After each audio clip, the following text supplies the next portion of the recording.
We recently did an episode on a hidden gem on the sailboat market right now that not a lot of people are looking at, the Beneteau 50. And on that episode, we got an interesting comment. Tim, that boat is mega. This is totally in my price range and I thought I had it covered. Thank you so much. Another one to add to the list. Personally, I'd like to see more coverage of options around the 130K mark. Challenge accepted.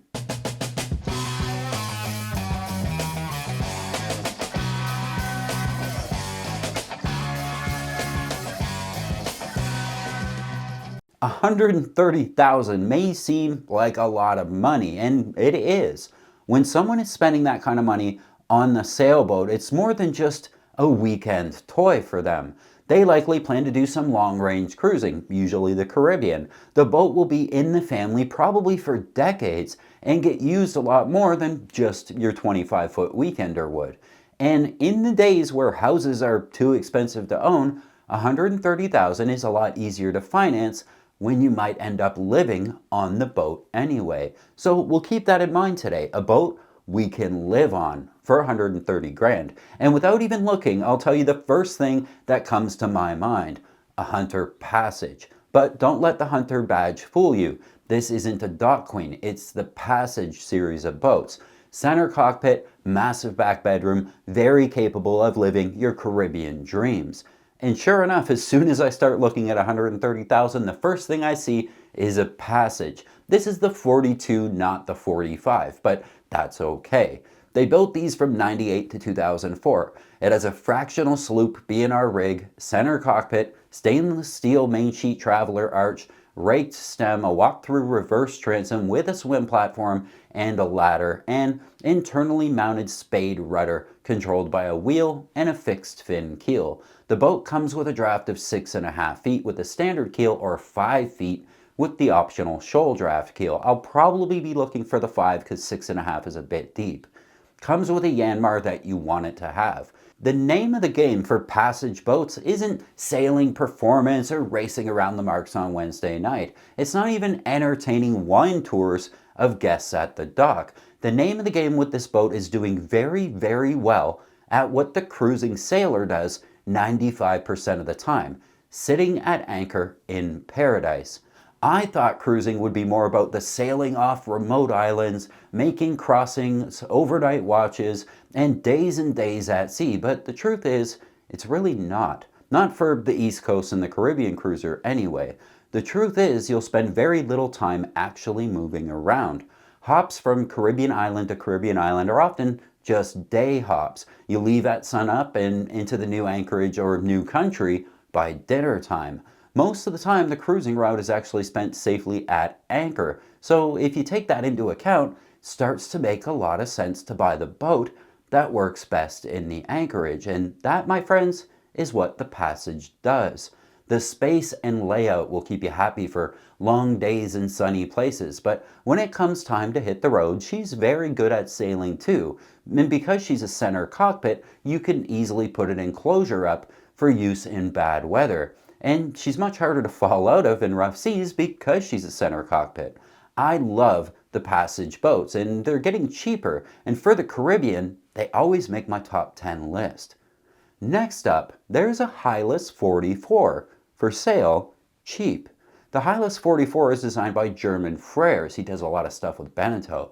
According to the timeline on the Hylas Yachts Owners Association website, the 44 was first available in the US market back in 1985 and was in production till 1993 when the addition of a swim step transom turned the same 44 hull into the 45.5. Built by Queen Long Marine in Taiwan, the Hylas 44 and its big sister the 47 were the core boats of the Caribbean yacht charter fleet in the late 80s and 90s. That charter connection was a mixed blessing for the Hylas brand. It was a clever way to sell a lot of boats, but charter boats have always carried a bad stigma. The 44 is solidly built, as Hylas does, and it has proven itself at sea. Several 44s have done circumnavigations, including one known passage around Cape Horn. That's not your average charter boat at all. The hull is heavily laid up fiberglass and is supported with full-length foam longitudinal stringers that also encapsulated the bulkheads. The 44's only flaw was her Westerbeek 70 engine, and this is a very tough boat, but that engine had a poor reputation amongst the Hylas owners due to the relatively high expense of keeping it running, difficulty to find parts for the W70 and kind of most Westerbeeks, and a lack of qualified mechanics. Thankfully, most of these Hylases came with the Perkins 4108, or even better, the Yanmar 55. The Perkins 4108 will spin like a top until 20,000 hours if you take care of it. High engine hours are a concern on these boats, but shouldn't necessarily rule out a top-notch Hylas 44. Watch for whether the 44 is one of the first 13 hulls they made. Some early models have a starboard side offset berth aft instead of that prized centerline queen these boats are famous for. Shoal keel versions of 5'5" are more valuable because of the restricted draft in the Bahamas. Usually we note 6 feet as a cutoff for the Bahamas. But be careful because most of the shoal versions were once Caribbean yacht charter boats, which tended to see heavier use by sometimes less than experienced sailors through CYC, but they did do a pretty good job of maintaining their fleet.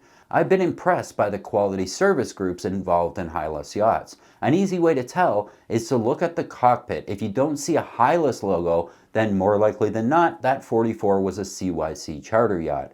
If you're the type of cruiser that demands rugged build quality and comfortable ride over that of space and swim platforms, then for under 130 grand, you can start to look at the smaller island packets. And two of them show up right away in this price range, both IP350s.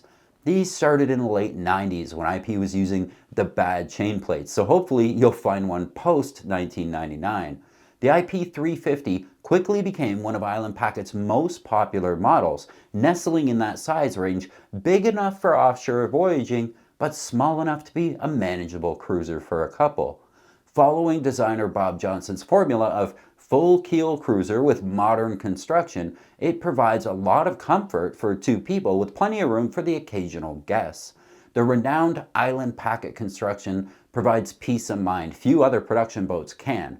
The 350 is designed and built to ABS standards. It's also CE certified Category A, unrestricted offshore use, for the European market. All of this points to a meticulous, stringent set of construction parameters that Island Packet uses. The hull is built as solid triaxial fiberglass using vinyl ester in the outer layers to curb water penetration, then polyester behind that. It's laminated by hand in conjunction with a pressure-fed resin impregnator and stiffened with an integrated molded-in structural grid. Island Packet's proprietary gel coating system, Polyclad, allows the company to offer an unprecedented 10-year limited warranty against blisters on all their boats. The deck is cored with rot-resistant polycore foam to retard the water penetration there. Fittings on deck sit atop raised platforms molded into the deck that are backed by integral aluminum plates. Typically, attention to detail at the tooling stage with this company is superb, and that's why components such as this can be rendered so professionally. One construction item is of special note. The stainless chain plates are welded to an L-shaped flange that sits behind and interlocks with the in-turned fiberglass hull flange along the rail. Below that, the extension of each chain plate is secured further by long strands of unidirectional fiberglass that fan out and are glassed into the hull all the way down well below the waterline. The result of this is a chain plate assembly that successfully integrates rigging loads with the monocoque structure of the whole boat and deck, and it ties virtually the entire boat together with stainless steel and uniglass. A very reassuring detail when you're rolling in 20-foot waves. What you end up with the 350 is a solid, dependable cutter, put together with care and expertise and developed over time for mainstream cruisers keen on anything from local sailing to long-distance passages. There's plenty of storage, plus the payload carrying ability to use it, and a performance profile that puts premium on stability, ease of handling, and comfort underway. So what am I buying for $130,000? Longtime viewers of this channel already know the answer to this, but $130,000 is right on the cusp of buying the queen of the cruisers, the 42 Mark II. This Catalina is a boat that just does everything very, very well. And while they usually run about 150 grand for a good one, there's always a deal to be found if you're patient. I'm the type of person who sets his mind to something specific and then checks the market every morning before work and every night before bed. Sometimes I spend months looking for the specific thing I want, expanding my search distance from time to time and setting up alerts. I will keep looking twice a day, every day, until I find what I'm after, and I'm certain you can do this to get a 42 Mark II for under 130 grand. Keep looking and be willing to go get the boat. I've done multiple episodes on the 42 and talked about it a lot. I've sailed on a lot of them and I've helped people buy several of them. And while the 42 is very dated by design today, it is still the same boat it was 10 years ago. A boat that's just really good at everything. It sails very well, it points high enough, it anchors well, it docks well, it's easy to live on, easy to travel on, perfect for a couple to operate, right in the sweet spot for two people to handle. It holds an arch and solar panels well, comes with a shallow keel, it's well made, well thought out, and well executed. Are there better boats? Sure. Are there better boats for 130 grand? Maybe, but not for cruising the Caribbean. That's what this boat was designed to do, and other companies have used the 42 as the yardstick to measure their own Caribbean boats against. If the Caribbean is what you want to do, just buy the yardstick. What would you buy for 130? What would you like to see an episode on here? Let me know in the comments, and don't forget to give this video a thumbs up. I make these videos because the mission here at Lady K Sailing has always been to get more people sailing more easily. And while I teach everyone and anyone around here to sail on my now 4 sailboats, I can't drag you out sailing with me if you live too far away. So videos.